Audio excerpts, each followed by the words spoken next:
cumprimento os irmãos com a paz do Senhor, amém? Queridos, abra sua Bíblia, por favor.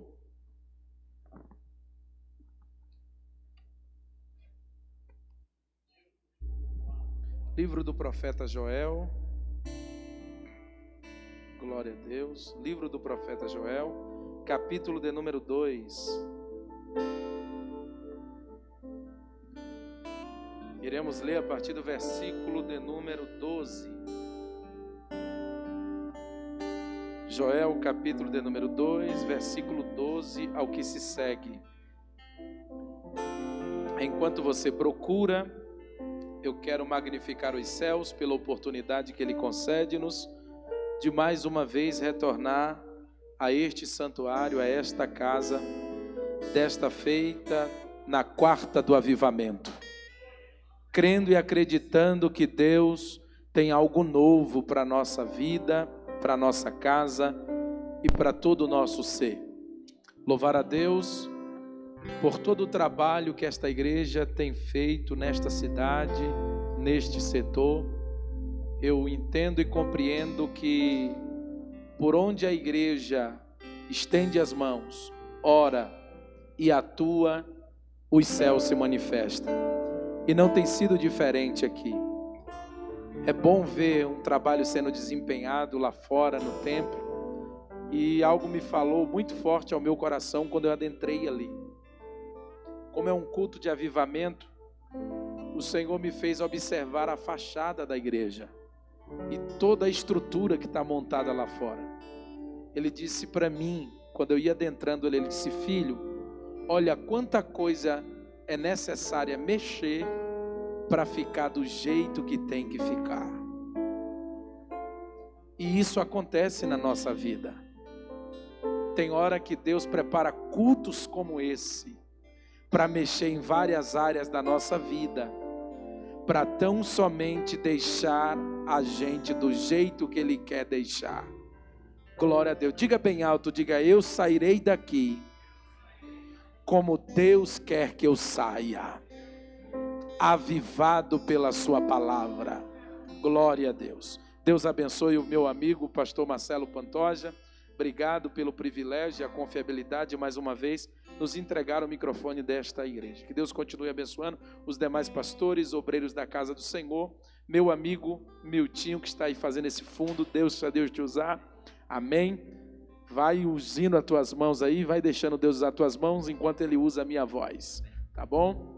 Queridos, quem achou Joel capítulo 2, versículo 12, diga glória a Deus. Está escrito assim a palavra do Senhor: ainda assim, agora mesmo diz o Senhor, convertei-vos a mim de todo o vosso coração, e isso com jejuns, e com choro, e com pranto, e rasgai o vosso coração, e não as vossas vestes. Convertei-vos ao Senhor, vosso Deus, porque Ele é misericordioso e compassivo, e tardio em irar-se, e grande em beneficência, e se arrepende do mal. Quem sabe se voltará e se arrependerá, e deixará após si uma bênção, em oferta de manjar e libação para o Senhor vosso Deus? Tocai a buzina em Sião, santificai um jejum, proclamai um dia de proibição, congregai o povo, santificai a congregação, ajuntai os anciões, congregai os filhinhos e os que mamam. Saia o noivo da sua recâmara e a noiva do seu tálamo. Chorem os sacerdotes, ministros do Senhor, entre o alpendre e o altar, e digam: poupa o teu povo, ó Senhor, e não entregues a tua herança ao opróbrio, para que as nações façam escárnio dele, porque diriam entre os povos: onde está o seu Deus? Versículo 28. E há de ser que depois derramarei o meu espírito sobre toda a carne, e vossos filhos e vossas filhas profetizarão, e vossos velhos terão sonhos, e vossos jovens terão visões. E também sobre os servos e sobre as servas, naqueles dias derramarei o meu espírito, e mostrarei prodígios no céu e na terra, sangue e fogo e coluna de fumaça. E você diz amém. Sente-se adorando e bendizendo o nome de Jesus essa noite. Glória seja dada, pois, a Ele. Aleluia. Santo é o seu eterno nome. Queridos, a primeira coisa que precisamos levar em conta é de que a igreja de Jesus, a igreja comprada no Calvário, ela de maneira nenhuma, ela se conforma com uma vida rasa, medíocre ou pobre espiritualmente. A igreja do Senhor Jesus, ela jamais, em toda a sua trajetória, ela pode se conformar com uma vida espiritual vazia. E sabemos que os dias em que vivemos são dias maus. Mas mesmo sabendo que os dias são maus, são perigosos, são dias difíceis, e tendo noção que a verdadeira igreja de Jesus, ela não pode se conformar com o curso deste mundo, temos que ter ideia de também não, de forma nenhuma, poder nos conformar com uma vida árida ou deserta, no que se diz respeito ao nosso ser interior. Temos que cada dia estar avivados pelo poder da sua palavra, pelo poder da presença dele que em nós habita, e pelo seu Santo Espírito que intercede por nós com gemidos inexprimíveis. Então, sabendo disso, que não podemos nos conformar, foi com esse intuito que foi criado este culto, foi com este intuito que foi criado estas noites de julho, essas quarta-feiras, aonde nós seremos tocados pela presença de Deus e pelo poder da sua palavra, para voltarmos a ter o nível de vida que os nossos pais na fé experimentaram, que muitos homens na história vivenciaram. E a igreja do século 21 não é diferente, ela é noiva de Jesus, e ela precisa vivenciar os dias de glória que a palavra determina sobre ela. Então, sabendo que nós estamos vivenciando dias difíceis, e a igreja não pode se conformar, quando eu digo que a igreja não pode se conformar, é em relação ao Deus que a igreja serve. A igreja tem um Deus que de maneira nenhuma se contenta com nós, nos contentando com gotas, enquanto Ele é para nós o manancial da fonte da vida. Então jamais eu posso me contentar e me sentir grato simplesmente com o pouco que eu já tenho, porque Deus tem muito mais para a minha e para a sua vida. Isso é um fato. Eu fiz algumas anotações para que você entenda o que é o avivamento de Deus na vida do seu povo. A primeira coisa que você precisa ter ideia é que todo avivamento ele só surge em meio à crise. Ele só surge em meio à crise.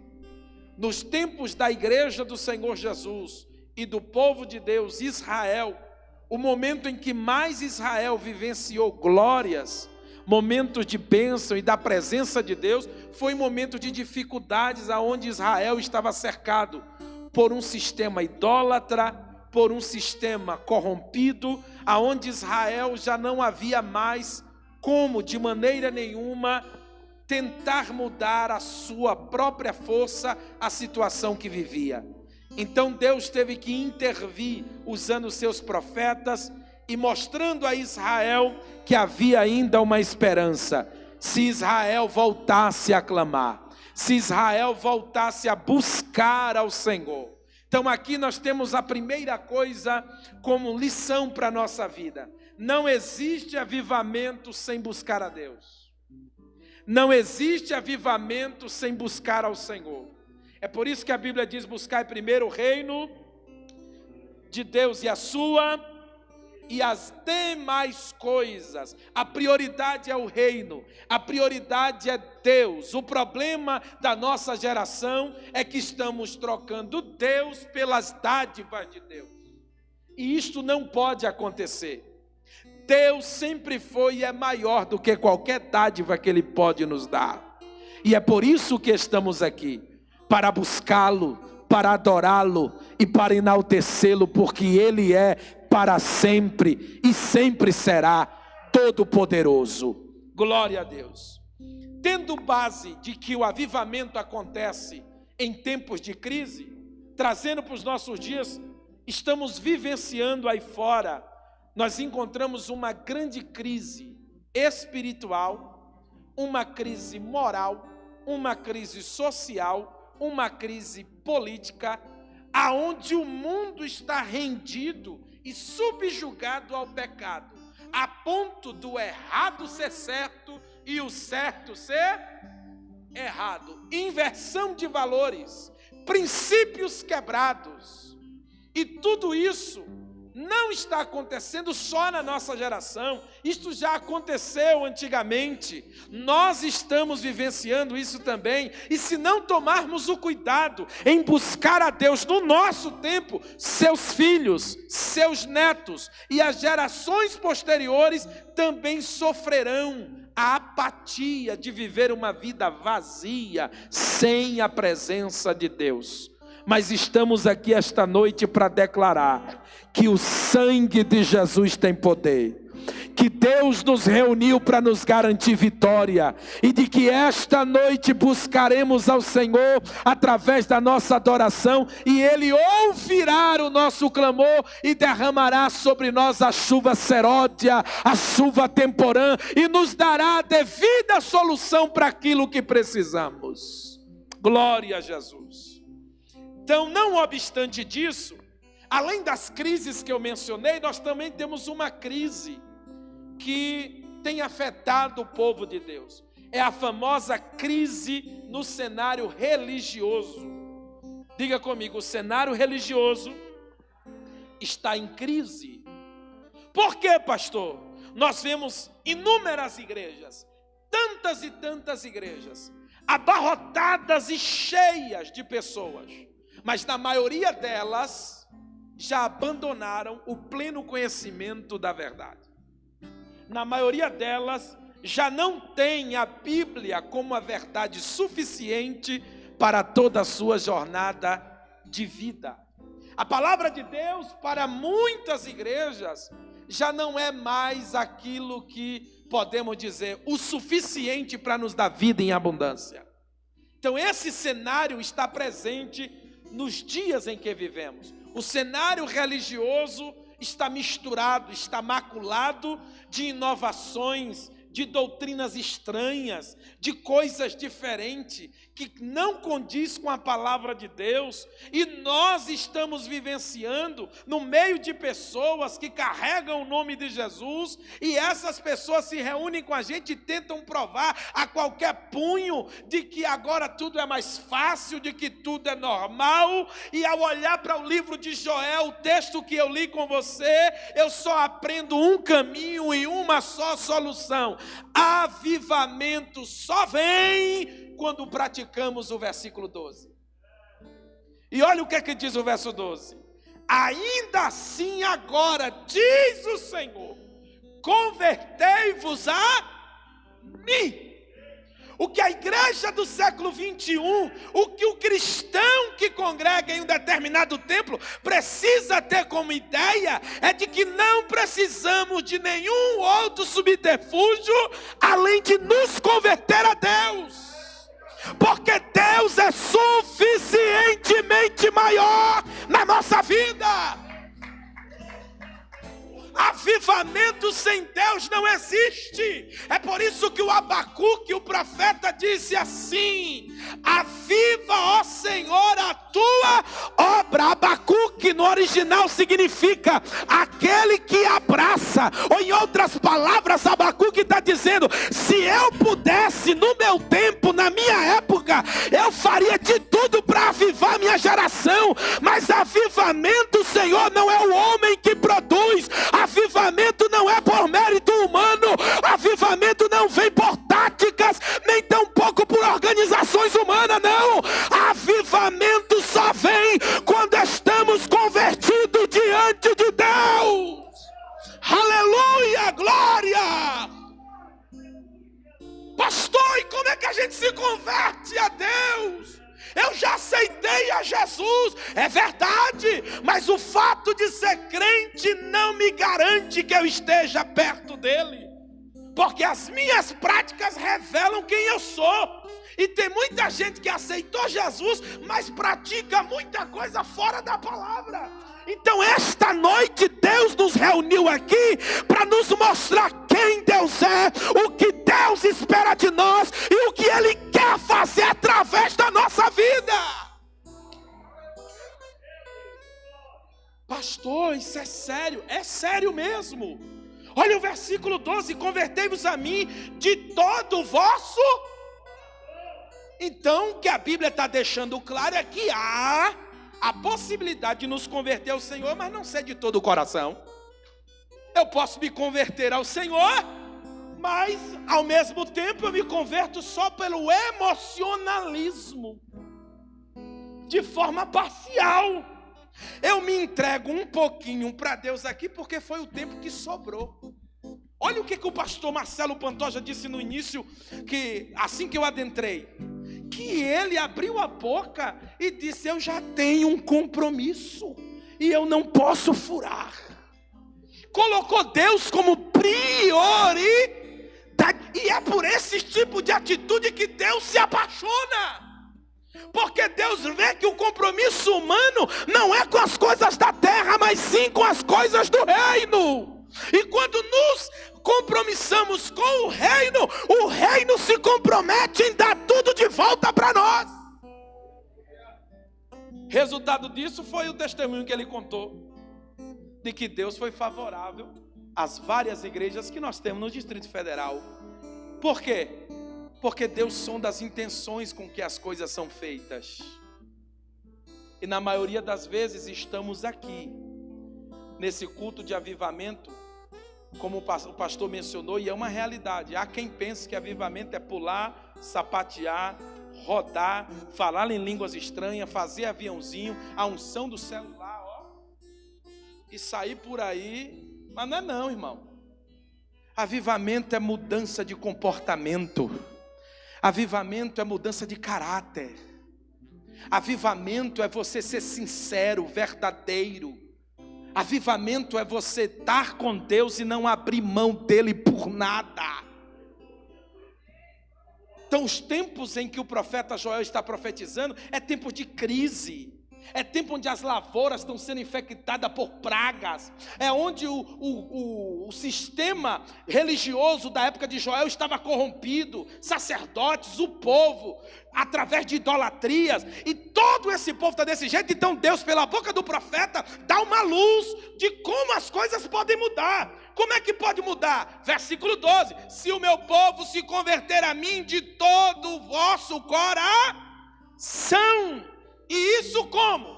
Com jejuns. Com o que mais? Além dos jejuns, com choro e com pranto. Seja sincero. Se eu perguntar, cadê os crentes avivados? Todo mundo levanta a mão. Eita glória! Mas a pergunta que não quer calar e que mostra se você é avivado ou não: qual é a conversa que tem ao redor da mesa na tua casa na hora das refeições? O que é que encanta os teus olhos quando tu está passeando com a tua família? Qual é o tipo de papo com a tua família? Qual é o tipo de papo que você tem no restaurante? Porque o que a gente percebe é que são pessoas que se reúnem em casa, se reúnem na rua, se reúnem nos seus lazeres, mas parece que Deus não faz parte dessas reuniões. Deus está longe da conversa, sendo que Deus é prioridade. Aí Joel 12 vem dizer que com jejum, com choro e com pranto temos que nos aproximar dele, estar perto dele. Ou seja, em outras palavras, devemos viver as 24 horas do dia pensando em Deus e preocupado com o que é que ele tem para nos dar e nos direcionar. Mas a gente acorda de manhã, a gente pensa o quê? Já baixou o aplicativo do Kawaii para ganhar dinheiro? É que agora descobriram que dá dinheiro baixar esse negócio aí e ficar lá curtindo. Tem gente que deixa ligado, e fica lá para poder ganhar 30, 40 centavos, para que no final da semana dá uns R$6, se indicar um amigo, não sei mais o quê, para ganhar dinheiro. É o pensamento do povo, é dinheiro, é bens materiais. Mas o devocional foi embora.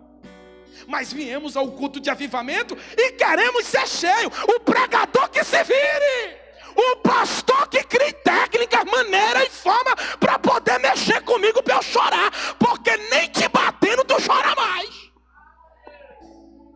nem batendo no povo o povo chora mais, sendo que a Bíblia está dizendo que quem se converte ao Senhor vive uma vida de quê? Jejum, choro e pranto.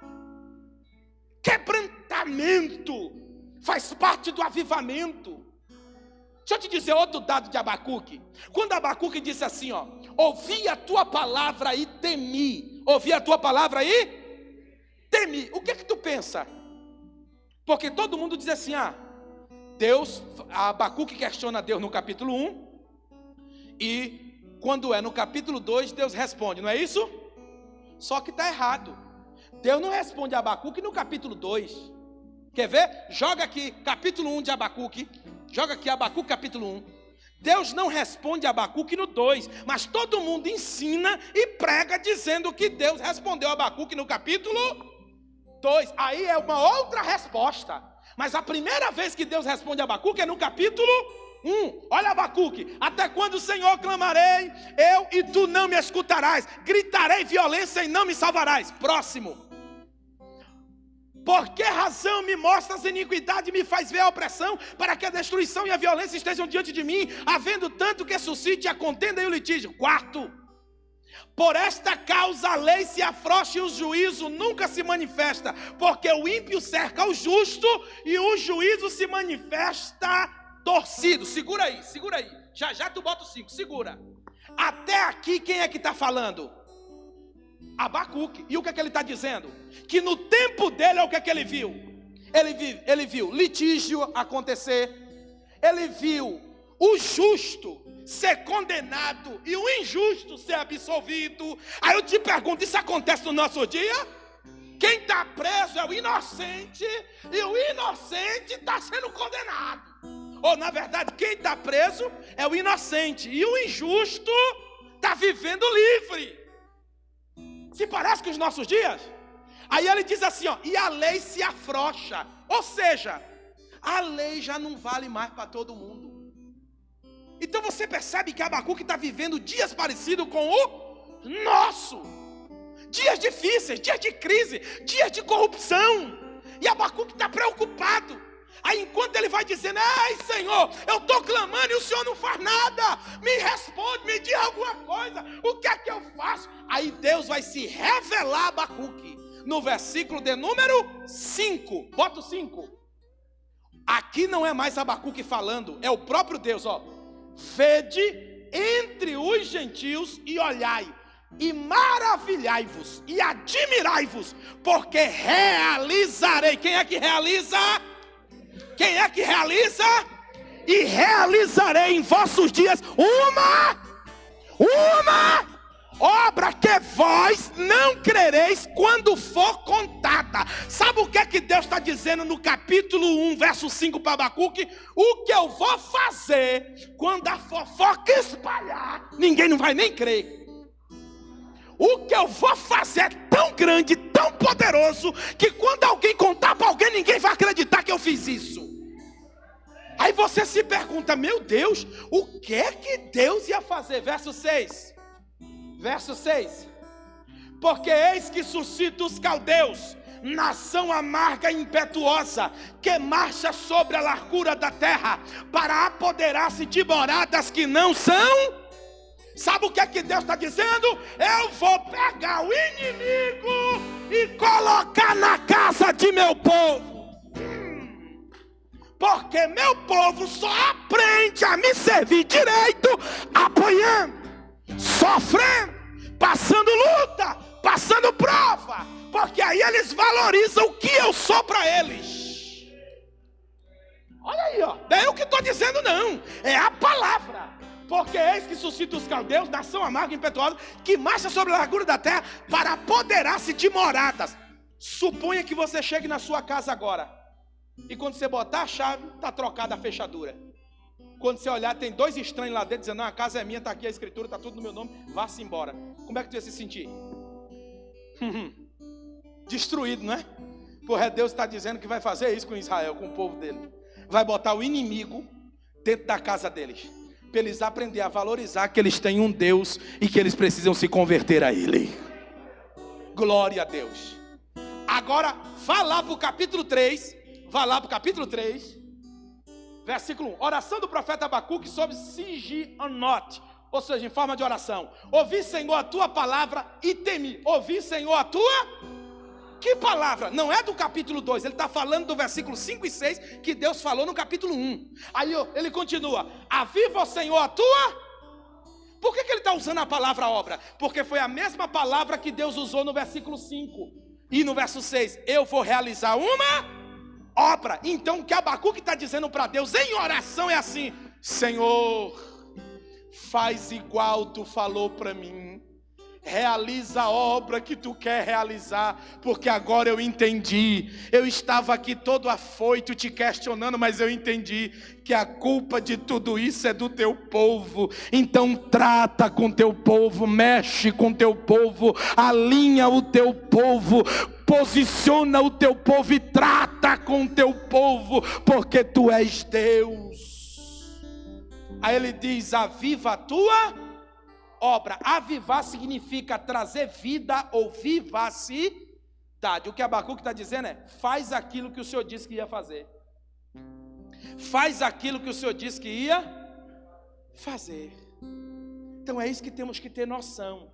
Deus há muitos anos vem dizendo que devemos vigiar, que devemos orar, que devemos nos posicionar, que os dias são maus. Mas a igreja ouve, joga de escanteio e só pega aquilo que é bom. E o que é que a igreja pega que aquilo é bom? O Senhor é meu pastor e nada me faltará. Muitas são as aflições do justo, mas Deus livra de toda. Posso todas as coisas naquele que me fortalece. 1000 cairão ao teu lado, 10.000 à tua direita, mas tu, mulher, não será atingido. E isso a gente enche a boca para falar, porque é gostoso até de pronunciar. Só que a gente não pode esquecer que isto daqui também faz parte do processo da vida cristã. E que para vivermos um verdadeiro e genuíno avivamento, Deus precisa tratar com nossos sentimentos, emoções e a nossa conduta e maneira de ser. Isso é muito sério, irmão. Isto que eu estou lhe dizendo é muito sério. E aonde começa o avivamento? Joel vai dizer. Capítulo 12, ele diz que devemos jejuar, chorar e prantear. Esse é o condicionamento para que o avivamento chegue. Aí ele no verso 13 ele diz, rasgai o vosso coração e não as vossas vestes, e converteis ao Senhor vosso Deus, porque Ele é misericordioso, compassivo e tardio em irar-se, e grande em beneficência.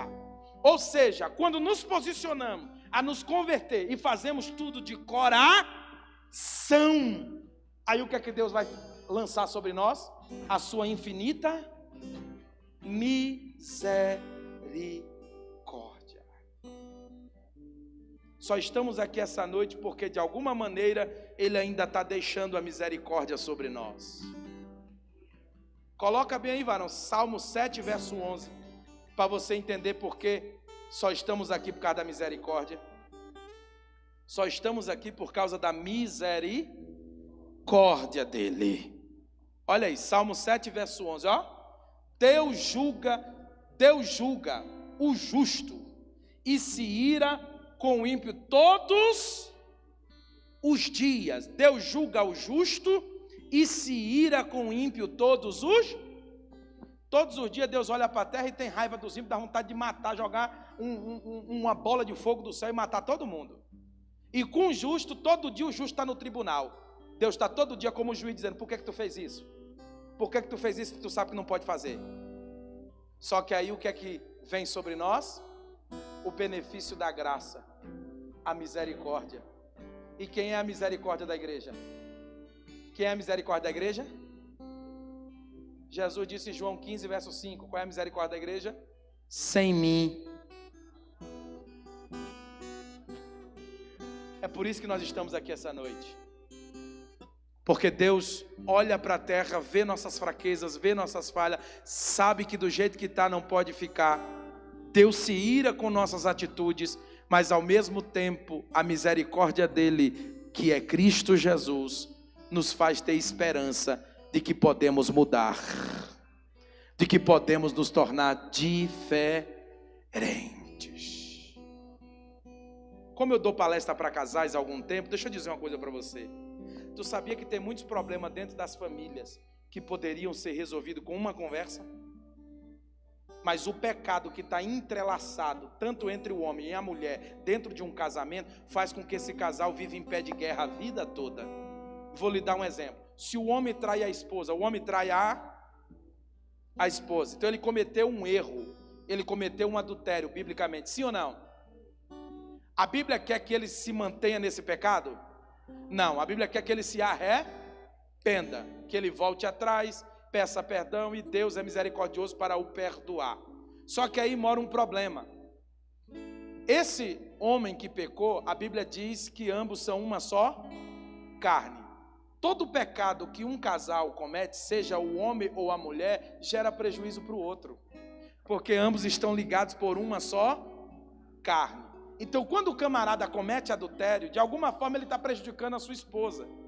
E agora, esse camarada, ele percebeu que errou, que falhou, e ele quer voltar atrás. Mas muitas das vezes ele não tem força, porque aquele sentimento, aqueles desejos está dominando ele está quase se tornando escravo daquilo, e ele precisa de quem para o ajudar? Ele precisa de quem? Quem no Gênesis a Bíblia diz que era auxiliadora? Quem no Gênesis a Bíblia diz que era disjuntora? A mulher. Aí o que é que o homem pensa? Eu errei, falhei, vou abrir o jogo com a minha esposa, vou falar para ela, ela é crente que nem eu, e aí a gente se perdoa e vai dar tudo. Vai nessa. Vai nessa. Aí o homem pensa e liga a lanterna. Se eu contar o meu pecado pedindo ajuda para ela, ela não vai entender. Ela vai me condenar mais vezes e vai se separar, e essa aliança vai ser desfeita e o casamento vai embora. Então, o que eu quero pontuar para você? O homem erra em adulterar e a mulher erra em não estar disponível a ajudar o marido a vencer o mal que entrou dentro dessa aliança. Então, tem erro tanto na vida da esposa como erro na vida do marido. Aí eu lhe pergunto, como é que vai haver a restauração nesse casal? Se ambos não reconhecerem que são dependentes de Deus, e que precisam da misericórdia de Deus, e que precisam voltar o seu coração para Deus e entender que a luta deles não é contra a carne, nem sangue, mas sim contra principados e potestades que habitam na região celestial. Porque você está aqui, mas tem demônios lutando para que você não ouça nada do que está sendo dito aqui. Demônios estão guerreando para que você saia daqui, talvez até pior do que o que você entrou. Só que Jesus está presente esta noite para mostrar a você que toda a construção só chega na perfeição quando coisas velhas são quebradas, removidas, uma faxina geral é feita para que o novo seja apresentado. E assim é na nossa vida. Para eu viver o despertamento, o avivamento que Deus determina para a minha vida, eu preciso me desvencilhar de tudo aquilo que é velho, velhas atitudes, velhas práticas, velha maneira de pensar, e entender que eu sou dependente de Deus, e uma vez dependente dEle, buscando a Ele, é dEle que virá o fogo para a minha vida, que vai avivar minha vida, meu viver e os que estão à minha volta. É assim que funciona. É assim que foi no passado e é assim que está acontecendo em todas as áreas da nossa vida. Pastor, e o avivamento tem que começar pela onde? Verso de número 15. Olha onde é que começa o avivamento. Tocai a buzina em Sião. Não fique pensando você que vai entrar alguém lá no quadro político e vai ser tão cheio de Deus que ele sozinho vai resolver tudo. Nem no meio aí fora, em qualquer nada, em nenhuma área da sociedade. Porque o avivamento promove e começa onde? Em Sião. Em Sião, a igreja. É por isso que eu estou tentando botar na sua cabeça que essas quarta-feiras não são quarta-feiras comuns. São quarta-feiras de se entregar totalmente ao Todo-Poderoso, para ver Ele mexendo em áreas da sua vida e transformar circunstâncias impossíveis em causas possíveis. Resultado, nós vemos que se começa em Sião, olha o verso 15 o que diz: tocai a buzina em Sião, santificai o jejum e proclamai um dia de proibição. Ou seja, congrega o povo, mostra para o povo que é tempo de despertar, mostra para o povo que temos que reagir, que temos que buscar e fazer algo diferente do que aquilo estamos acostumados a fazer, porque se não for assim, irmão, não vai. Os crentes, quando vão orar, não sabem pedir para Deus, não sabem chegar diante de Deus. Vou lhe dar só um exemplo. Os crentes, quando vão orar diante de Deus, eles oram assim, ó: Senhor, Tu sabe, né, Pai? Tu és o amado da minha alma. Eu quero estar no Teu colo. Olha, Tu é lindo. Lindo, lindo és. E tratam Deus como se fosse o namoradinho da adolescência. Romantiza o relacionamento com Deus. Só que Jeremias, quando vai reconstruir o templo de Jerusalém, quando ele se prostra, quando Anani conta a notícia para ele de como está seus pais, como está o seu povo e como está em ruína Israel, aí ele se prostra, lança, se assenta, chora, lamenta e vai falar com Deus. E olha como é que ele começa o diálogo. Ele diz assim, ó: grande e terrível é o Senhor, Deus dos céus. Nós não temos mais praticamente essa visão do tamanho, da dimensão que Deus é. Nos relacionamos a Ele como se estivesse falando com um amigo, um colega. E aí, pai, manda a vitória aí que eu estou precisando, viu? Não é assim não, irmão. Ele é grande, Ele é soberano, Ele tem na palma da mão o universo, Ele chama as estrelas pelo nome, Ele conhece e dá ordem aos raios, cai acolá, cai acolá. Ele é inaudível, imensurável, imutável, indizível. Ele é e sempre será e continuará sendo o Todo-Poderoso, Criador dos céus e da terra. Então, diante dele eu tenho que me comportar como um servo submisso. Diante dele eu tenho que me comportar como um dependente, como alguém carente, como alguém humilhado, prostrado, a viver algo da parte dele novo. Mas não, a gente chega determinando para Deus: olha, eu quero assim, o Senhor entra com providência assim, tá. É porque a gente não vai ler os pedidos, porque o pastor tem ética para isso. Mas se fosse ler os pedidos, se tu vê os pedidos aí, é igual as das caixas de pergunta do Facebook. Já viu as caixas de pergunta do Facebook? É cada pergunta que os crentes fazem, irmão. Pergunta para os pregadores: olha, eu conheci uma pessoa, aí ela bebe só uma cervejinha, Aí, ela de vez em quando vai na igreja. Aí eu conheci ela. Ela não é crente não, mas ela gosta de frequentar. E aí, eu queria saber se eu casar com ela, se Deus aprova. Está escrito o que aqui, irmão? Que o cristão não deve se meter em julgo desigual. Mas olha o interesse dos crentes. Aí na caixa de pergunta vai mais. Tatuagem é pecado? Olha o que os crentes estão preocupados em fazer no século 21. Eu quero saber de uma tatuagem, se eu posso botar um leão aqui. Um leão. Um unicórnio. Se eu posso botar... Vocês riem, mas o caso é sério. Eu estou falando é sério. Essa é a preocupação dos crentes avivados do século 21. Pince é pecado. Tatuagem é pecado. Pintar o cabelo dessa cor é pecado. Essas são as perguntas dos crentes. Não há mais perguntas. Não há mais pergunta aos sacerdotes, mais ou menos assim: pastor, me conta os segredos para eu poder falar em línguas estranhas todos os cultos. Me conta o segredo para eu viver uma vida plena com Deus. Quais as diretrizes que a Bíblia dá para o cristão obter mais fé? Não existe essas perguntas mais, porque isso não é mais do interesse do povo. O que o povo está interessado é se desvencilhar dos seus problemas. Não importa como Jesus vai fazer, eu quero é que Ele me livre do meu mal. Só que Jesus não está interessado em te livrar do mal, sem antes livrar você, que é o maior mal de você. Aleluia! Nós somos o nosso maior mal. Nós somos o nosso maior inimigo. É quando Deus requer algo de nós e não cumprimos.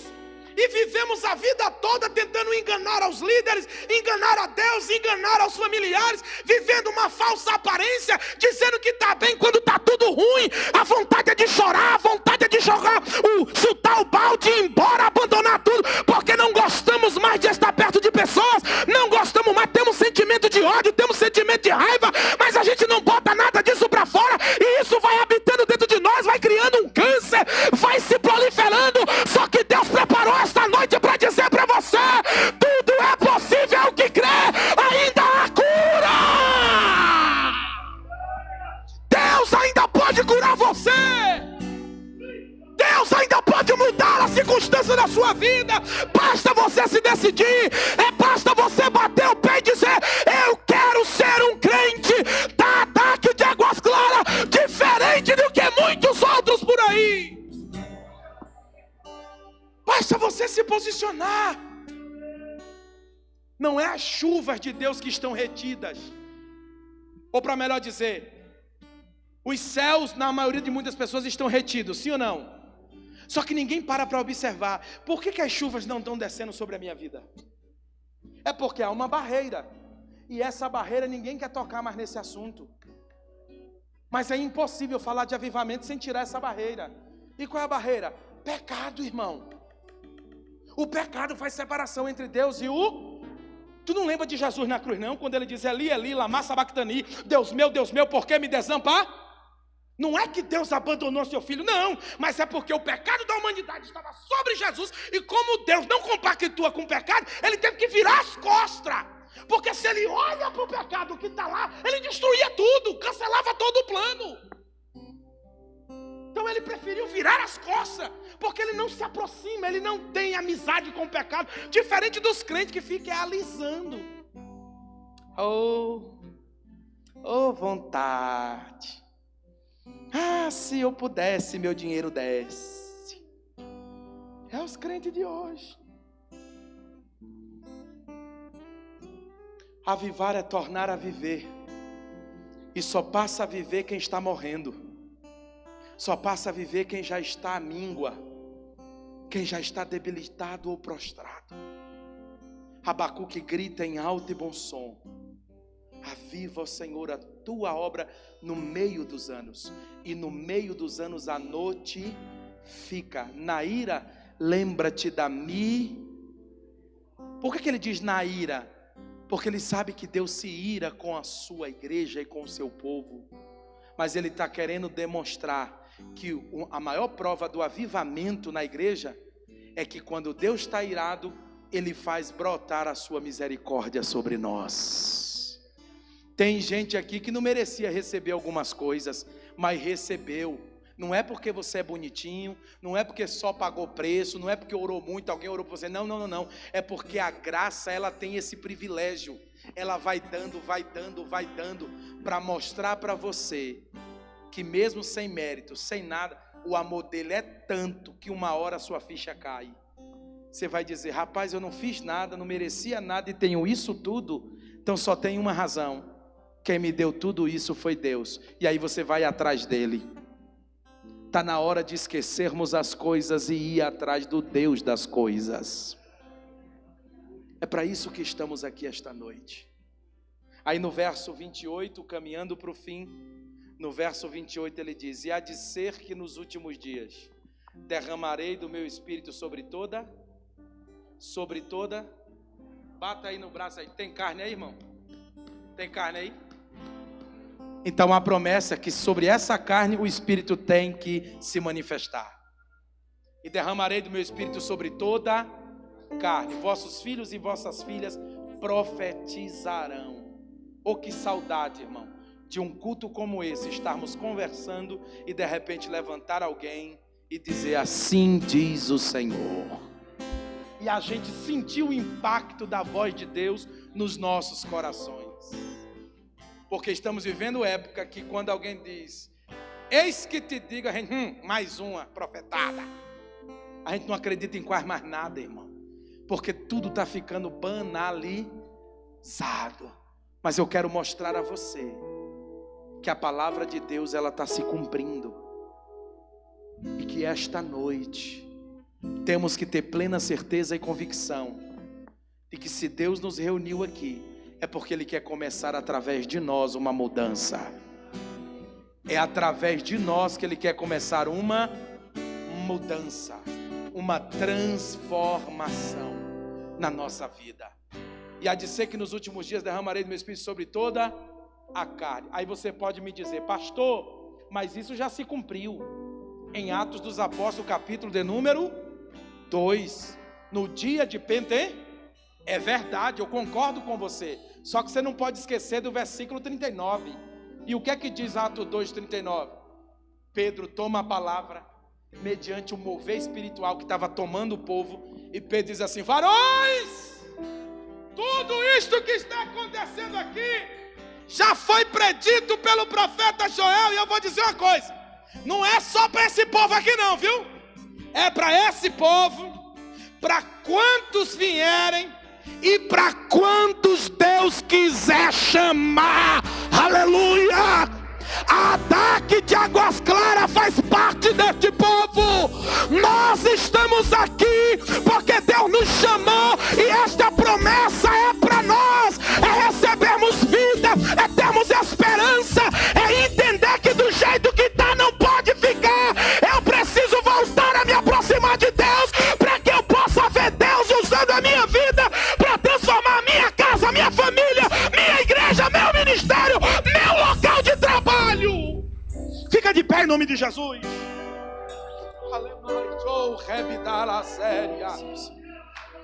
Relemara canto comindar a manho Nehemia. Relebara xanderécia. Aleluia. Deixa eu ler isso aqui para você. Ainda no livro de Joel, nós já sabemos que o condicionamento é se orarmos, jejuarmos e se prantearmos. Nós também sabemos que o avivamento que foi prometido em Joel aconteceu em Atos dos Apóstolos, no dia de Pentecostes. Só que nós encontramos aqui em Joel como foi que Deus mandou organizar esse avivamento, essa busca para que Ele mandasse o avivamento. Aí está no versículo de número 16. Olha o que a Bíblia diz: congregai o povo, santificai a congregação, ajuntai os Quem diz que os velhos não é cheio de poder? Porque nós estamos vivenciando uma época que a maioria das pessoas que nós temos na nave da igreja, que já passou dos 50 para lá, Se tiver um cargo de missionário, de presbítero, de evangelista, parece que apagou. Já anda pela misericórdia. Só que a Bíblia diz ao contrário, que o avivamento começa, e olha quem é que a primeira classe que Deus chama: os anciões. Por que os anciões? Porque eles já experimentaram no passado coisas maiores que os novos não conheceram ainda. Eles têm experiência. O problema é que no processo da vida ele se perdeu. Muitas coisas causou trauma. Muitos erros, muitas falsas escolhas tornou essa pessoa assim desacreditada de muita coisa. Mas para promover um avivamento é de chame os velhinhos também, congregai os anciões. Aí depois ele vai dizer 3 classes: e congregai os filhinhos e os que mamam. Quem são esses filhinhos? Adolescentes e jovens. Aí ele põe uma vírgula e coloca os que mamam. Irmão, até o nenenzinho que está lá no leitinho, Deus quer avivar.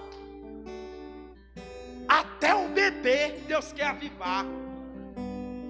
Deus tem promessa até para recém-nascido de avivamento. Aí ele diz, ó: saia o noivo da sua... Por que ele está usando essa linguagem? Saia o noivo da sua recâmara. Ele está falando daquele noivo que teve o ato nupcial liberado. Ele se casou e ele foi para a recâmara para fazer o ato nupcial se concretizar. Aí o que a Bíblia está dizendo? Que avivamento é mais importante do que o casamento que estava marcado para ser consumado. É por isso que ele diz: saia o noivo da sua recâmara e a noiva do seu tálamo. Ou seja, deixa esse negócio de conjunção carnal para depois, porque agora é hora de avivar vocês. Aí está todo mundo reunido, jovens, adolescentes, crianças, todo mundo. Ei, eu sou da Assembleia de Deus desde quando aceitei a Jesus. São 18 anos, na mesma igreja, diácono, auxiliar, presbítero, evangelista e pastor. Agora deixa eu te dizer uma coisa. Eu nunca, nos dias que eu estou vivendo, tanto partidarismo no nosso meio. Como, pastor? Tem uma líder de senhora, tem um líder de jovem, tem um líder de varões, tem um líder de criança, tem um líder de adolescente. Aí determinado culto na igreja, aí os novos dizem assim: eu não vou na igreja hoje. Por quê? É o culto das véias. Aí as velhas, no dia que é culto de jovem, dizem: eu não vou, é o culto das meninas novas, eu vou fazer o que ela... Não, é só jovem só gosta de bagunça, vou não.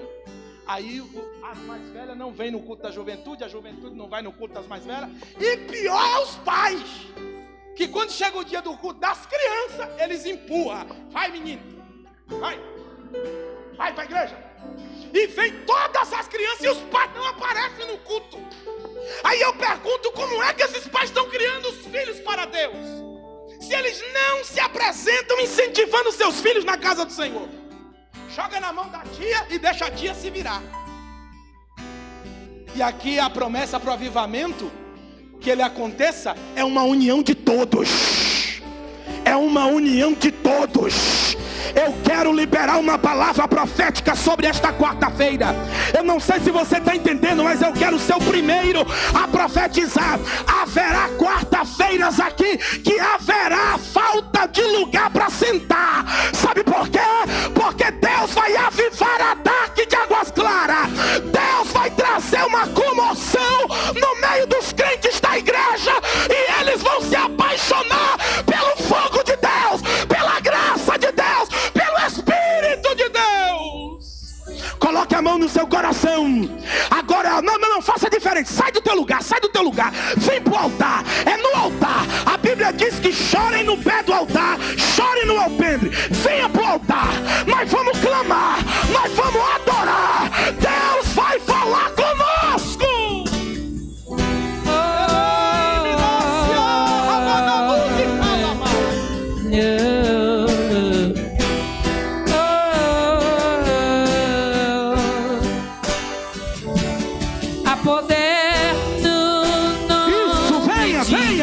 Jesus. Venha para perto do altar, venha para perto do altar. Há poder no nome de Jesus. Ele me cala mais o céu.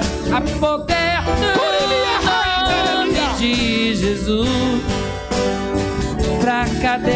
quebrar, cadeias quebrar, cadeias quebrar. Segura bem, Márcio, segura bem. Pastor, por que o senhor trouxe a gente para o altar? Para isso aqui, ó. Congregai o povo, santificar a congregação, juntar os anciões, congregai os filhinhos, os que mamam, o noivo da sua recâmara e a noiva do seu tálamo. Chorem os sacerdotes. Chorem quem?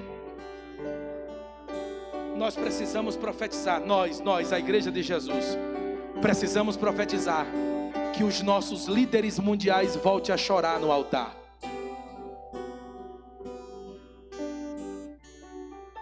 Porque com o passar dos anos a coisa ficou tão mecanizada. Porque hoje o tempo já é remido. Aí, além do tempo ser remido, a gente tem as características de pessoas que frequentam os cultos. E aí o pastor muitas das vezes passa um pouquinho do horário, aí vem ó pastor, eu estou gostando de vir aqui, mas se passar o horário de novo eu não venho mais não. Aí o pastor tem que agradar aquela alma para não perdê-la. Aí por causa daquela alma ele diminui o tempo. Aí quem queria mais na presença de Deus chega: pastor, o senhor está diminuindo o tempo, olha se o senhor. Aí o pastor fica assim: diminua o aumento, diminua o aumento, diminua o aumento. E aí o que a gente percebe? É que são várias pessoas com focos diferenciados. Só que eu quero profetizar que esta igreja que está aqui esta noite vai voltar a ser como a igreja de Atos. Um só propósito, uma só fé, um só espírito, e tinham tudo em comum. E quando a igreja passa a pensar de uma forma só e agir de uma forma só, o que acontece? Ela impacta a sociedade. E todo mundo se sente atraído a querer conhecer por que aquela igreja é tão verdadeira, unida e sim na presença de Deus. E é isso que tem que acontecer conosco. Aí ele diz: chorem os sacerdotes, ministros do Senhor, entre o alpendre e o altar, e digam. Olha que oração ele manda dizer. É Deus ensinando o povo a orar. Quando vocês se reunirem, vocês vão orar assim. Olha a oração, não é para pedir nada, é para dizer isso, ó. Poupa o teu povo, ó Senhor, e não entregues a tua herança ao opróbrio, porque as nações fazem escárnio deles, porque diriam entre os povos: onde está o seu Deus? Sabe o que ele está deixando claro? Que nós precisamos reavaliar nossos conceitos e entender que na classe de relacionamento, quem está aqui é quem está precisando. Então não podemos mandar e autorizar Deus a fazer nada. É Ele que faz de acordo à sua vontade. E qual é o nosso papel? Chorar e pedir: poupa-me, Senhor. Poupa minha casa. Poupa minha família. Poupa minha liderança. Poupa minha igreja. Poupa minha nação. E quando nós fazemos isso, Deus não nos entrega aos inimigos, e nem os ímpios olham para nós e ficam escarnecendo. Porque o que mais está acontecendo hoje no meio da igreja é o quê? É os ímpios escarnecendo dos crentes. Escândalo em cima de escândalo. Quem era para dar exemplo está dando mau testemunho. Aí os ímpios caem em cima da gente e dizem: mas tu não é crente? Crente não pode fazer isso não. Olha lá, aquele fulano lá que é crente que errou, aquela fulana lá. E aí a gente fica sem argumento. Então, para que ninguém escarne do seu povo, Deus pede que o seu povo ore pedindo para que Ele possa poupá-los. Então esta noite nós vamos orar pedindo a Deus: poupa minha casa, Senhor. Poupa minha família. Poupa os meus filhos, de que eles sejam alvo de acusação de alguém. E ao mesmo tempo implanta em nós o verdadeiro e genuíno avivamento da Tua palavra. Fecha os teus olhos. Vamos orar. Senhor Deus e Pai, entramos em Tua presença esta noite. Eles sabem melhor do que eu que a condição do avivamento é só se buscar ao Senhor. Não estamos pedindo a homem. Estamos aqui movidos pela liderança que o Senhor colocou neste lugar. O teu filho foi sensível à tua voz. E ele separou este mês de julho para que estivéssemos aqui clamando ao teu nome. Ó Espírito Santo, poupa a nossa vida. Poupa, ó Deus, a nossa casa. Poupa a vida dos teus filhos. Quantas pragas estão sendo lançadas no mundo espiritual e no mundo físico para atingir as famílias. Mas nós estamos aqui clamando ao Deus que pode nos avivar. Estamos aqui clamando ao Deus que torna o velho novo e que torna a vida fraca numa vida forte. Eu sei que não temos mérito nenhum em te pedir nada. Eu sei que não podemos de maneira nenhuma alçar a voz e exigir alguma coisa, mas esta noite, Pai, olha para nós com um olhar de misericórdia. Pai, quantos casamentos aqui formados, quantas famílias formadas e quantas pessoas que estão vivendo dilemas e mais dilemas nas suas vidas conjugais, familiares, materiais, físicas, em todas as áreas. Mas aqui estamos na quarta do avivamento dizendo: traz vida a um novo tempo, traz vida a uma nova era, traz vida a uma nova oportunidade de estar mais perto de ti, Senhor. Aviva este homem que um dia foi batizado com o Espírito Santo e já não sabe mais o que é falar em línguas. Renova ele esta noite.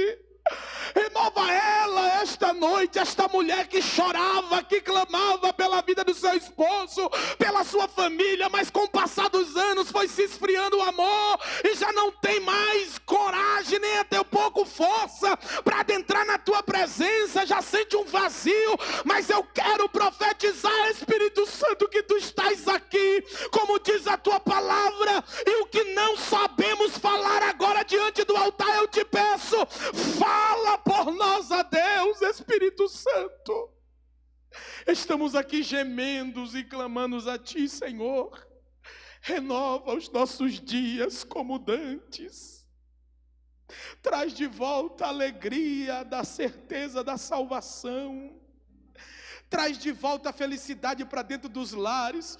Quantos homens e mulheres querem viver em paz em suas casas, mas parece que o ninho do inferno tomou de conta daquele lar, e só tem briga, só tem contenda, só tem dissoluções. Mas eu venho com a autoridade do teu Espírito para profetizar que todo mal vai bater em retirada daquela casa em nome de Jesus, porque, Senhor, o fogo genuíno do teu Espírito vai lá e aquece aquela casa, aquece aquelas parentela que está lá, e em nome de Jesus, ó Pai, traz vida àquele ambiente.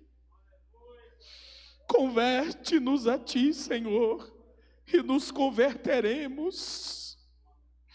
Traz de volta no nosso coração o desejo de colocar o Senhor em prioridade em tudo na nossa vida, porque fazendo assim, Senhor, estaremos fazendo a tua soberana, perfeita, agradável vontade. Eu profetizo sobre todos que estão sobre este altar, que em nome de Jesus, a fonte que jorra para a vida eterna seja derramada sobre vós. Quando não houver saída, quando não saber qual decisão tomar, o Espírito Santo de Deus os conduzirá. Em nome do Pai, em nome do Filho, em nome do Espírito Santo, eu profetizo: volte a florescer, volte a frutificar, em nome de Jesus. Se você crê nisso, aplauda bem alto o nome de Jesus e diga amém. Eu sinto seu vento soprar. Volte para o seu lugar adorando a Deus. A sua glória se manifestar. Eu posso ver o seu poder. Aleluia. tomando conta do lugar. Oh, glória. De braços abertos estou, coração rendido em seu altar. Uma coisa te peço, vem me transformar de dentro pra fora, de dentro pra fora, transforme o meu ser. De dentro pra fora, de dentro pra fora, transforme o meu ser.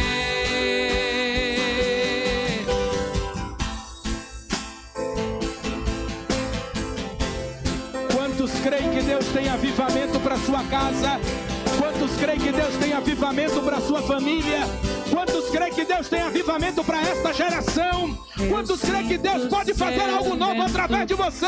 Ergue a sua mão, adore, bendiga, exalte, louve o nome do Senhor. Glória se manifestar. Eu posso ver o seu poder tomando conta do lugar. De braços abertos estou, coração rendido em seu altar. Uma coisa te peço, vem me transformar. De dentro pra fora. De dentro pra fora, de dentro pra fora, transforme o meu ser. De dentro pra fora, de dentro pra fora, transforme o meu ser.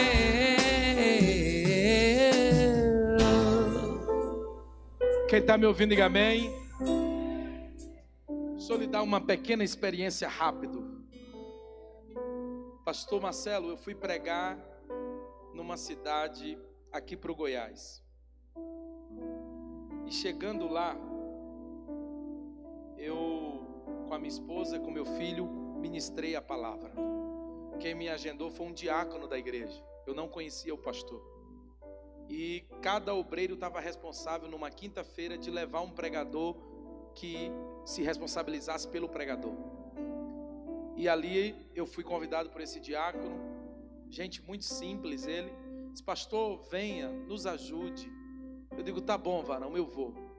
E eu fui lá, 6 horas de viagem daqui para lá. Chegando na cidade com a minha esposa, nos colocaram em um hotel. E aí, logo depois fomos ao culto, ministrei a palavra. E quando eu estava ministrando, o Espírito Santo falou comigo, disse: olhe para o pastor e diga para ele que ele tem muito mais, e eu sei disso. E mande ele entender que um novo ciclo se inicia para a vida dele. E eu disse só isso para o pastor. Deus disse que o Senhor tem muito mais para oferecer. E um novo ciclo se inicia na sua vida. Deus só falou até aqui, então nada de querer se empolgar e falar mais alguma coisa. Eu calei a boca e continuei, terminando de ministrar, apresentei o material e sentei. Quando o pastor pegou o microfone, ele quase ajoelhou na igreja em prantos e disse: irmãos, eu fui enviado para essa igreja com 1 ano, com a promessa de ficar aqui 1 ano, porque não tinha outro pastor para assumir aqui nessa cidade. E eu era itinerante, viajava o Brasil. E me mandaram para cá. E quando eu vim para cá, já se fazem 7 anos que eu estou aqui. E ninguém mais nem lembra que eu estou aqui. Eu moro numa cidade que é um ovo, pastor. E ele chorando e contando. Só que eu fiz graduação, eu fiz formação, eu fiz isso, eu já dou com gente da alta sociedade, já fui em inúmeros eventos top, e eu não sei por que Deus me trouxe aqui. E eu estava em crise com Deus hoje de manhã, dentro do meu carro, dizendo para Deus: dinheiro não me falta, eu tenho. O Senhor me abençoou de várias formas, mas eu não estou me sentindo realizado, eu quero ir embora daqui. Me diga, por que eu tenho tanto para oferecer a muitas multidões e eu estou com esse povinho aqui parado? Foi a crise existencial daquele pastor. Jogado, abandonado. E aí quando eu disse isso para ele, que um novo ciclo se iniciava e que Deus sabia que ele tinha muito mais, a alma dele foi lavada. Ele me deu um abraço e o resultado desse abraço, eu fui para o gabinete com ele. Sabe que hora eu saí do gabinete com ele? Eu, minha esposa e meu filho? 2:30 da manhã. Terminou o culto às 10. E eu saí do gabinete 2:30 da manhã, vendo um pastor ferido e dizendo: eu não tenho um amigo. Os que dizem ser meu amigo são ímpios. É o prefeito da cidade, é o vereador, é não sei quem.